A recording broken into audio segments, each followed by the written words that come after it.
پیر سید دیدار علی شاہ صاحب آپ آلہ انہوں دے وسیلے نال فتویٰ پوچھا گیا. ایک مولانا تقریر کردیا حضور نو یتیم کہہ چھڑیا.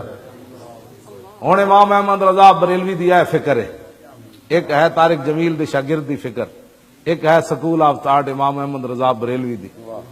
فتویٰ پوچھا پیر دیدار علی شاہ صاحب جنہ غازی علم الدین دا جنازہ پڑھایا.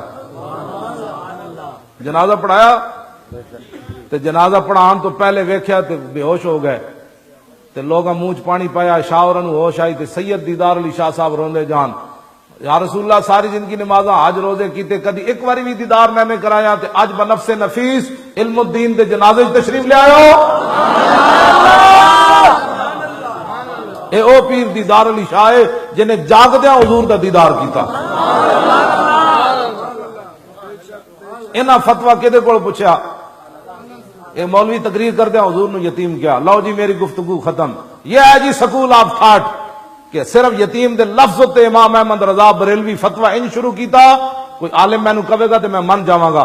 1400 سال حضور دی امت دے مفتیان، قاضیان اور جتنے بھی مجتہدین، جتنی بھی ائمہ گزرن، کسی نے ان فتویٰ نہیں شروع کیتا جویں امام احمد رضا بریلوی کیتا.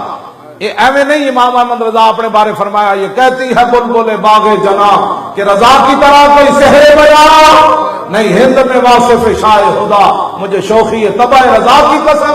اعلیٰ حضرت بریلوی کہتے ہیں جنت دیاں بلبلا ایک درخت تو دوسرے طرف جان لگیا اور کوئی نغمہ پڑھن یا نہ پڑھن اے ضرور پڑھ دیاں کہ سارے حضور دی عزت تے پیرا دیتا، لیکن جڑا احمد رضا دیتا وہ کسے نہیں دیتا.